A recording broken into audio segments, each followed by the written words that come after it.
Amis des plugins TM500 Tektronix, bonjour. Si comme moi vous êtes un petit peu fan de ces plugins, si comme moi vous en possédez ou envisagez d'en posséder, je pense que cette vidéo vous intéressera. Même si j'ai souvent parlé de ces fameux plugins sur ma chaîne, je vais vous faire un petit rappel rapide de qu'est-ce que c'est, à quoi ça sert. Alors déjà, pour bien comprendre l'origine du concept, il faut remonter assez loin, en 1963, c'est-à-dire presque l'année de ma naissance, avec le HP 141A, qui est un oscilloscope Hewlett-Packard, qui est le premier à avoir utilisé cette notion de tiroir. Alors c'est quoi cette notion de tiroir? L'idée, c'est que dans un oscilloscope, il y a toute une partie qui serait quasiment commune, quel que soit le modèle de l'oscilloscope. On peut parler du tube, on peut parler des alimentations, etc. Et ce qui différencie après les oscilloscopes, souvent, ça va être le type de base de temps qu'on utilise, le type d'ampli qu'on utilise pour les voies verticales. Est-ce que c'est une voie, deux voies, trois voies, quatre voies, des amplis différentiels, des choses comme ça.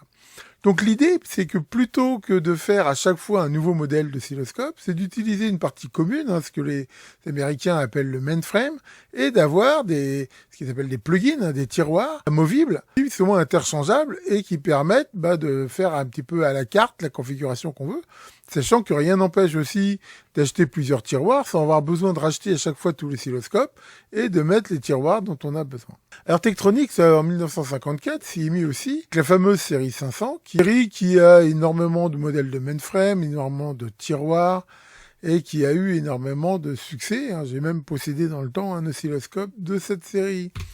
Ensuite, quand ça s'est modernisé, on est passé au semi-conducteur, et il y a eu la fameuse série 5000, qu'on peut voir ici, et la série 7000, encore plus sophistiquée, qui avait l'affichage sur écran, qui avait vraiment ces fameux tiroirs ici, avec ces boutons lumineux, là, qui étaient assez sophistiqués.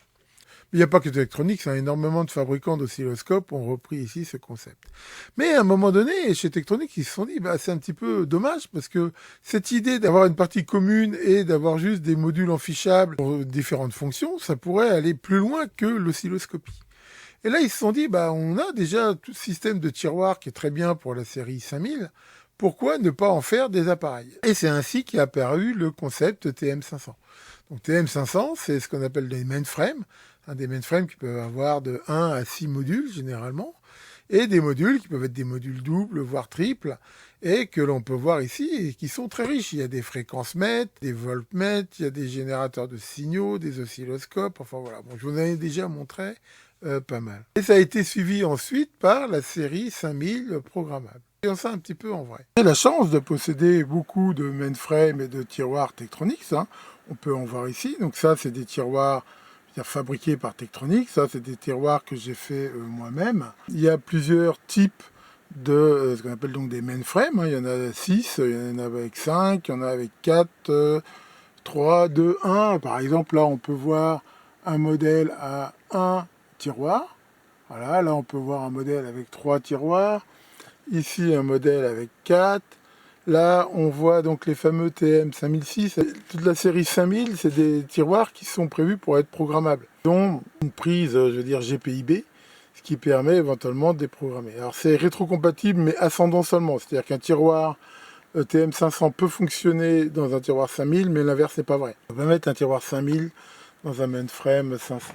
Il y a des tiroirs doubles, comme on peut voir par exemple celui-ci, ici. Il y a même des tiroirs triples, alors ça c'est plus rare. En même temps, il y a eu toute une série d'appareils qui étaient vendus, bien que ce soit des tiroirs, ils étaient vendus comme un appareil terminé. On voit ici, là, ce générateur, là. On voit ici aisément que c'est très très riche. Là par exemple, on a un 5003 qui permet donc là de mettre 3 tiroirs 500 ou série 5000. Alors regardons un petit peu comment ça se présente ces tiroirs. Donc on peut voir ici ce système de tirettes là qui permet de les déverrouiller et de les extraire. Alors il y a eu plusieurs versions de ce système de tirettes, certaines plus ou moins heureuses. Ça c'est des fois un petit problème. On peut voir que ces tiroirs ils sont formés ici de 2 blindages clipsés, voilà, qui sont clipsés ici dans les rainures. Voilà, on peut les enlever en aluminium. Voilà, il y en a un de chaque côté. Voilà. Et à l'intérieur, donc, un PCB, un circuit imprimé, qui fait à la fois les contacts ici avec le connecteur qu'il y a dans le mainframe, et ici supporte toute l'électronique qu'il peut y avoir, donc qui est plus ou moins complexe selon le type. Il y a certains tiroirs sur lesquels il y a même plusieurs étages de ces PCB. Et là, on a la face avant, voilà, comme on peut voir. Face avant qui très souvent, de façon très astucieuse, a ici des rallonges ou carrément des connecteurs ici qui sont faits avec des cames et des petits contacts. L'intérêt là, c'est justement déjà de simplifier, de ne pas avoir du câblage et d'avoir les contacts au plus près des besoins. Donc voilà comment se présente la quasi-totalité de ces tiroirs, sachant que les doubles, c'est le même principe, mais je veux dire, voilà, il y a éventuellement 2 étages. Alors bien sûr, on peut toujours utiliser les tiroirs, je veux dire, officiels qui ont été fabriqués par Tektronix, mais un des gros intérêts de ce système, justement, c'est de pouvoir fabriquer ses propres tiroirs selon ses besoins. Et pour faire ça, Tektronix, à l'époque, vendait 2 kits, un kit simple et un kit double, hein, là j'en ai un, voilà. Et ces kits, comme on peut le voir, étaient des boîtiers avec une face avant, alors, il y avait la plaque d'alu, je ne sais pas où je l'ai mis ici, et le bord, et à l'intérieur, là on peut voir sur le modèle double, un circuit comme ça qui était on va dire pré-percé, voilà, et un autre éventuellement pour les modèles doubles qui se mettait ici. Donc ça permettait très facilement de faire soi-même ces tiroirs. Alors, ça a été vendu relativement cher, mais je veux dire, c'était comme ça tout à fait utilisable. Alors, bien sûr, des fois, rien n'empêchait, si on voulait plutôt, si on voulait pas faire du protoboard comme ça, de s'inspirer ici du circuit pour faire son propre circuit imprimé. Voilà, hein, pour la petite histoire, hein, mon projet de fin d'études a été de faire un générateur BF à phase variable digitale. Et à l'époque, on avait donc décidé un PCB et il tenait dans un tiroir comme ça, double, de la série TM500. Et voilà, c'est vraiment très très bien. Alors le gros problème de ces tiroirs, c'est qu'ils sont quasiment maintenant devenus absolument introuvables. On en trouve parfois à prix d'or, surtout sur des sites américains, donc rien que généralement les frais de transport et de douane les rendent quasi inaccessibles. Et en fait, quand on veut fabriquer ses propres tiroirs, la seule astuce souvent, c'est de prendre des tiroirs en panne et de les sacrifier pour le faire. C'est vrai que moi souvent j'ai récupéré des tiroirs d'oscillo de la série 5000 qui sont mécaniquement compatibles pour ici refaire mes tiroirs, mais enfin voilà, c'est pas forcément facile d'en trouver, puis il y a quelque part, surtout si le tiroir d'origine fonctionne, un petit peu un crève-cœur d'être obligé de foutre en l'air un appareil qui fonctionne pour en faire un autre. Et donc il y a de ça quelques temps, mon camarade Jean-Jacques m'a dit, mais regarde, il y a une personne sur le Bon Coin qui vend justement des boîtiers qui permettent de faire ça. Alors bien sûr, j'ai été très étonné et j'ai été voir ça.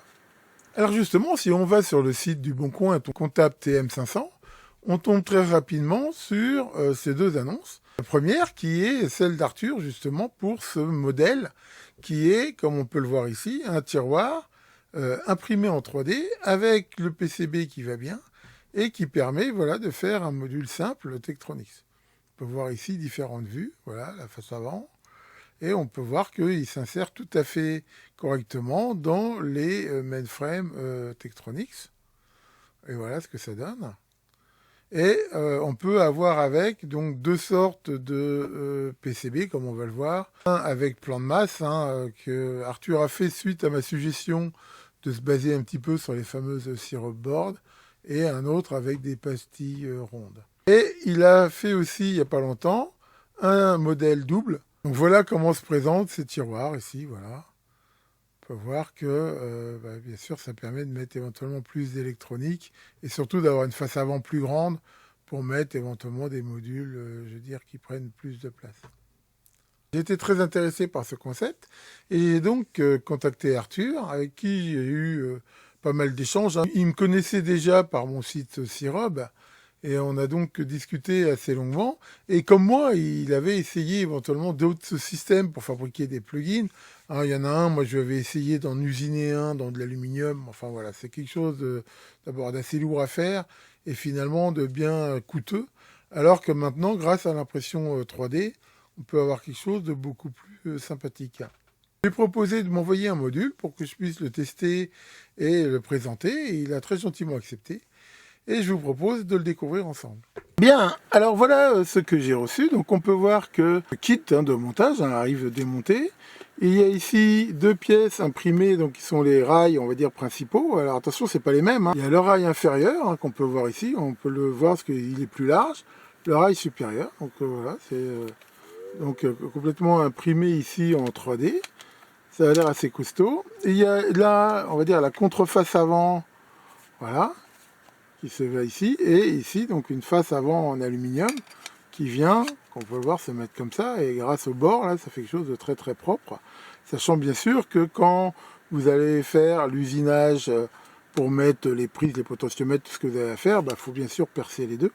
Sachant que parfois, une des astuces qui était souvent utilisée par Tektronix, justement, déjà on voit que ça cache les vis, c'est que certains systèmes de fixation peuvent être simplement mis sur cette face-là, et généralement la face avant est soit collée, soit tenue par exemple par un axe de potentiomètre, un truc comme ça. Ce qui permet souvent d'avoir des faces avant sans vis apparente, ce qui est, ma foi, assez propre. Alors, dans les tiroirs Tektronix, on va dire officiels, la rigidité est faite par les blindages qu'il y a sur les côtés, qui viennent se clipser ici. Donc là, on va essayer tout à l'heure. Normalement, il devrait se clipser aussi dedans. Mais je veux dire, là, la rigidité est obtenue grâce à cette petite plaque arrière qui, elle, va tenir. Puis, bien sûr, le circuit imprimé renforce l'ensemble. Donc là, c'est sûr qu'on perd un peu le côté, entre guillemets, blindage. Bon, maintenant, déjà, le mainframe lui-même est blindé. Si ça pose un problème, il n'y a rien qui empêche éventuellement de refaire des blindages. Il y a bien sûr toute la visserie qui est fournie. Et ensuite, au niveau des circuits imprimés, il y a 2 modèles, on va dire, possibles. Il y a le modèle, on va dire, original, c'est-à-dire celui qui avait été fait par Arthur, que l'on voit ici. Donc on peut voir là, il y a une sérigraphie qui permet de repérer les différentes connexions. Et là, ce système, comme ça, avec des pastilles rondes, et ce système de rails, là, qui permettent éventuellement de passer des alimes, des choses comme ça.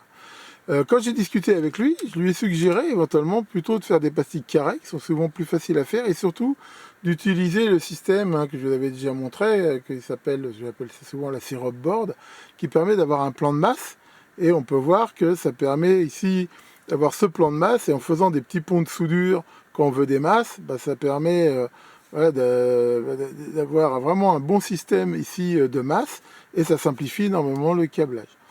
Donc ça, il suffit de lui spécifier lors de la commande, si on veut le modèle, je veux dire à pastille ronde, ou le modèle ici, pastille carrée avec plan de masse, que moi personnellement je vous conseillerais plutôt, mais bon après voilà, chacun voit midi à sa porte. Alors ce que je vous propose, on va en monter un, et puis on va regarder un petit peu ce que ça dit. Bon voilà, le montage ne pose absolument aucun problème. Je vous conseille de monter d'abord le PCB avec les vis en plastique fournies sur les 2 flasques ici, et après de fixer donc le cadre arrière et la face avant. Alors attention, c'est pas les mêmes vis. Là, on peut voir que devant c'est des vis à tête fraisée, ce qui permet bien sûr, comme je l'ai dit après, de mettre là la face avant. Moi là il aurait fallu que je mette la tirette avant, mais ici, alors que derrière c'est des vis comme ça à tête bombée. Enfin bon, ça c'est pas un problème. Et donc on peut faire un test, voilà, si je veux l'insérer ici, comme on peut le voir dans un mainframe, voilà, ça se met parfaitement, absolument aucun problème, c'est très très clean. Ma foi, je dois dire que je suis assez bluffé par l'extrême qualité de l'impression. C'est vraiment très très propre, ça donne vraiment une impression de costaud. Vraiment, c'est vraiment très bien. Alors bien sûr, comme je l'ai dit, a priori, quand on fait ça, il n'y a pas les flasques ici, mais si vous en avez, ou vous voulez en fabriquer vous-même, on peut tout à fait les mettre. On peut voir que dans la même mesure où les rainures ont été refaites, voilà, il n'y a rien qui empêche de les clipser si on veut.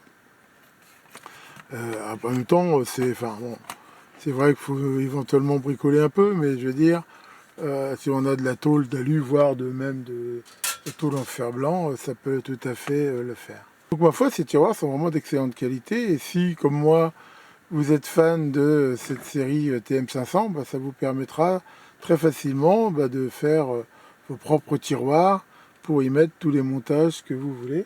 Alors pour info, Arthur a aussi modélisé des boutons, je veux dire, des séries Tektronix, et il m'en a envoyé ici quelques échantillons. Donc il y a ces fameux boutons ici, qui sont sans doute les plus célèbres. Donc eux sont faits avec des crans pour les potentiomètres, on va dire crantés.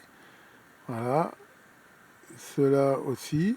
Il y a les versions doubles, éventuellement. Ça peut être intéressant, soit pour réparer de l'existant, soit pour je veux dire faire des nouveaux montages. Alors bien sûr, il faut trouver les commutateurs qui vont bien. On a aussi ces boutons-là. Voilà. C'est vraiment les boutons Tektro. On peut voir que là, il y a les vis là, de fixation. Ça a l'air assez costaud, ici. Voilà, ces modèles-là aussi.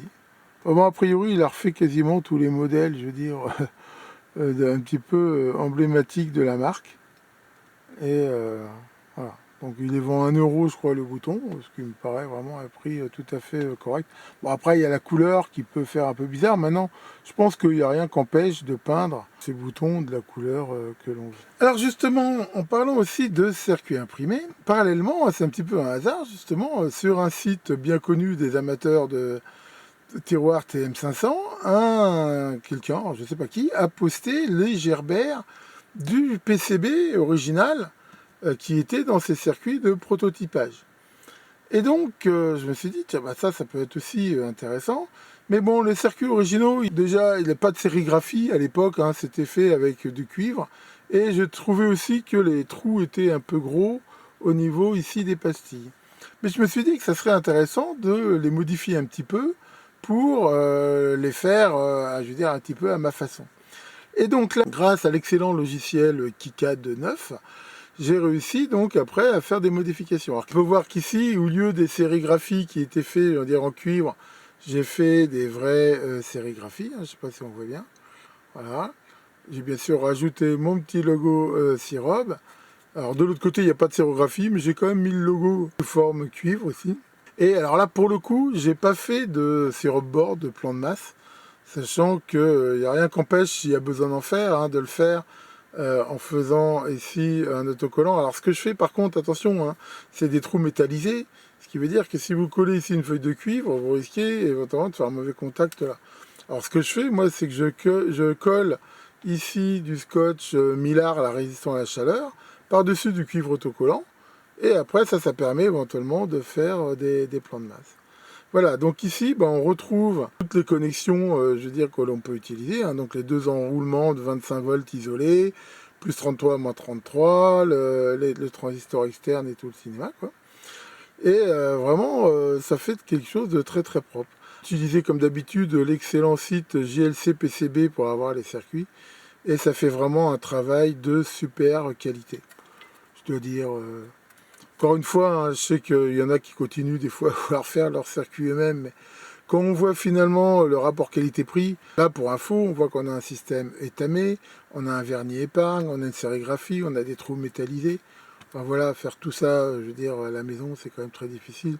Sans compter qu'ici, on économise aussi la pollution, dans la mesure où voilà, on n'a pas besoin de perclos, de trucs comme ça.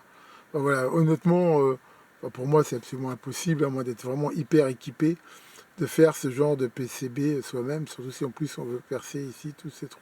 Donc là c'est vraiment très très bien. Alors j'ai bien sûr pas résisté à l'envie de les essayer, et voilà, là par exemple, hein, dans ce tiroir, on voit que ça se monte parfaitement, et que voilà, après ça permet de faire tous les montages qu'on veut, hein. On peut mettre des composants même éventuellement des deux côtés, parce qu'il y a quand même ici de la place.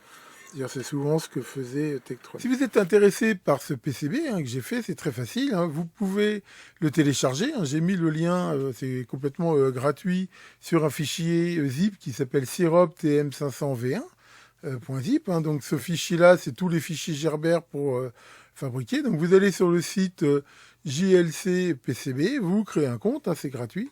Et quand vous êtes ici, voilà, vous avez ici Add Gerber File. Vous avez juste à draguer le fichier dessus, voilà. Automatiquement, il va l'examiner. Ça, c'est relativement très très rapide. Voilà, donc ça fait un traitement. Voilà, et on peut voir ici donc le fichier. Alors, il y a un viewer qui est très intéressant, qui permet de voir s'il a bien reçu le circuit. Voilà, on peut voir ici donc le circuit imprimé. On peut voir ici donc les deux côtés. Voilà, on peut même voir ici éventuellement les différentes couches, de sérigraphie, de perçage et ainsi de suite. Donc ça, c'est plutôt sympa. Une fois que vous avez ça, il suffit aussi de remplir ici les cases. Mais généralement, on va dire le défaut, ça le fait assez bien. Hein. Voilà, vous prenez du FR4, hein, c'est ce que j'ai fait. La quantité que vous voulez. Voilà, c'est par multiple de 5 toujours. Voilà, après, vous pouvez ici choisir différentes options comme la couleur, de la sérigraphie, et ainsi de suite. À chaque fois que vous choisissez vos options, le prix ici se calcule automatiquement. Et bien sûr, après, vous avez à choisir le différent port. Alors, c'est ça qui éventuellement coûte cher. Généralement, ça va assez vite. Hein. Moi, ils ont mis 2 jours à me les fabriquer. Par contre, derrière, j'ai pris le port le plus lent. Donc, ça a mis à peu près 3 semaines à arriver, mais ça avait l'avantage de ne pas coûter cher. Après, voilà, c'est à vous de voir en fonction de ce que vous voulez. Enfin, voilà, c'est vraiment quelque chose de très simple. Et comme on peut le voir, on reçoit les PCB bien emballés et vraiment d'une super qualité. Et vous pouvez faire ça avec n'importe quel fichier Gerbert. Hein. Il suffit, par exemple, d'utiliser KiCad, par exemple. Vous générez vos fichiers. Je crois même qu'il y a un plugin dans KiCad pour directement les importer dans JLC PCB. Et vous avez ici voilà toutes les options possibles. Vous pouvez même faire un stencil par exemple si vous utilisez des SMD ou des trucs comme ça. Enfin, vraiment très puissant et c'est vraiment un site que je vous conseille, hein, je l'ai souvent utilisé. Voilà donc pour la présentation de ces tiroirs et de ces PCB. Et si, comme moi, vous possédez un mainframe ou plusieurs Tektronix, je pense que c'est vraiment quelque chose qui peut être intéressant. Il faut reconnaître, hein, c'est quand même très pratique ces trucs-là. Ça évite justement d'avoir trop d'appareils devant soi. On peut, en fonction de ce qu'on fait, faire sa manip. Arthur est un jeune passionné qui, comme moi, avait ce mainframe Tektronix et a voulu fabriquer aussi ses propres systèmes, en particulier un traceur de courbes. Il a donc été confronté à ce problème de manque de plugins et il en est arrivé, voilà, toi le ciel t'aidera, à faire lui-même, en prenant les mesures, ses impressions 3D. Si vous voulez le joindre directement, il a créé une adresse mail hein, que je mettrai en commentaire de la vidéo. Et alors, il ne compte pas pour l'instant publier les STL de ses boîtiers, hein, ce qui est un peu normal, hein, parce qu'il faudrait quand même essayer de récupérer un petit peu le fruit de son travail. Par contre, il publiera, je pense, ceux des boutons.